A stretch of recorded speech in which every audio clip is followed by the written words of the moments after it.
Chapter 8 Return of the Eye.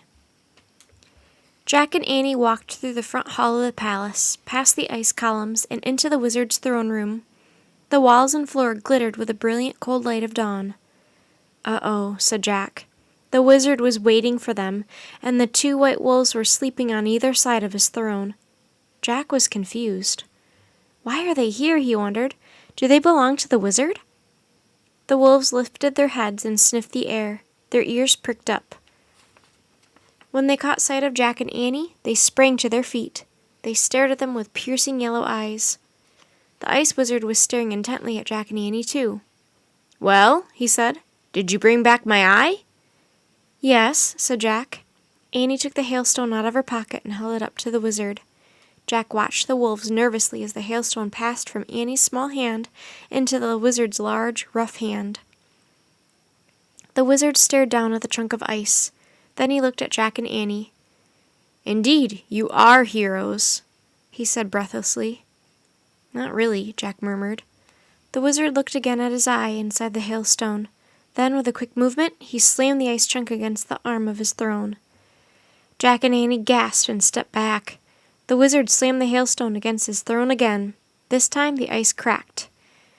The wizard gently pried his eye out of the heart of the hailstone.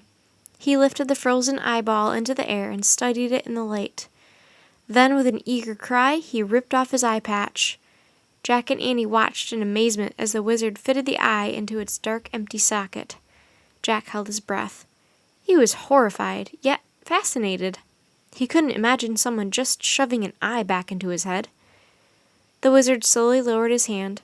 He seemed to be holding his breath. He had 2 eyes, but the new one didn't move. It looked as if it was still frozen. Jack grew worried. If the eye didn't work, the wizard might not help him.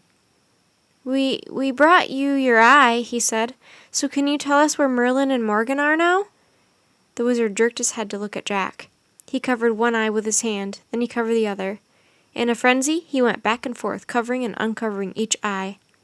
Finally, the wizard dropped his hand and roared, "No!" The wizard's howl shook the ice columns. "You have tricked me!" "No, we haven't," said Annie. "This eye is useless," cried the wizard. "It has no life, no sight." "But that's the eye you gave to the Norns," said Annie. "You promised if we brought it back you'd give us Merlin and Morgan." The 2 white wolves threw back their heads and howled. "No!" cried the wizard. "You tricked me! You tricked me!" "Let's get out of here," whispered Jack. He pulled Annie toward the ice columns. "Stop!" shouted the wizard. "You cannot escape me!" He grabbed Merlin's staff of strength. The wolves growled and yelped. The wizard pointed the staff at Jack and Annie. He started to say a spell. "Row-wee—" "Wait!" someone yelled. Teddy burst into the throne room. "Wait! Wait!" The wizard held his staff in the air. He stared wildly at Teddy. His face was twisted with rage. "We have something for you," Teddy shouted at the wizard. "Kathleen!" he called. Kathleen stepped out from behind the ice columns. With her was a young woman with long braids. The woman wore a flowing dress. Around her shoulders was a white feathered cloak. Her eyes rested on the wizard, and a radiant smile spread over her face. She began walking slowly toward the throne. The wizard lowered Merlin's staff of strength. He stared back at the young woman. All the color drained from his face.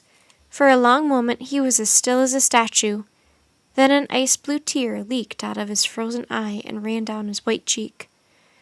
Jack and Annie stood with Kathleen and Teddy.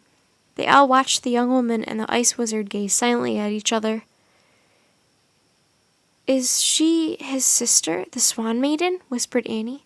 "Yes," whispered Kathleen. The Swan Maiden spoke to the ice wizard in a strange language. "Valiven Ovan." The wizard did not answer. Tears flowed gently down from both his eyes. "Valien Voan," the Swan Maiden said again. "What's she saying?" Jack asked. "She is saying, 'I have come back to forgive you,'" said Kathleen. The wizard stood up. He walked down the steps from his throne. He gently touched the Swan Maiden's face as if to make sure she was real. Then he answered her softly in the strange language. Fellow one. How did you find her? Jack asked Teddy. A seal took us under the ice to the Isle of the Swans, said Teddy. When we found her, I told her how much the wizard has missed her, said Kathleen. I also told her about the two of you and how you always help each other. I told her she should return to her brother and be his friend again. The wizard and his sister kept speaking softly to each other in their strange language. Warm sunlight shimmered through the palace windows. Annie stepped forward. Excuse me, she said. The wizard looked at her. My sister has returned home, he said with wonder. I can see with both eyes now. I can see perfectly. I'm glad, said Annie, but now you must give Merlin and Morgan back to us. The wizard looked at his sister. She nodded. The wizard held out Merlin's staff of strength. Use this to bring them back, he said. Hold it tightly and call out for them. He gave the staff to Annie.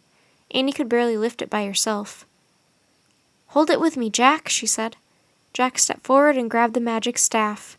The smooth golden wood felt warm and vibrant in his hands.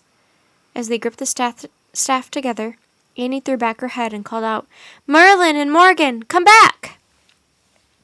A long burst of blue light shot out of the end of the staff and flashed toward the two white wolves. Suddenly, wolf eyes changed into human eyes. Wolf noses changed into human noses. Wolf mouths changed into human mouths. Wolf ears into human ears. Wolf paws into human hands and feet. Wolf fur into long red cloaks. The two white wolves were gone, and a man and a woman stood in their places.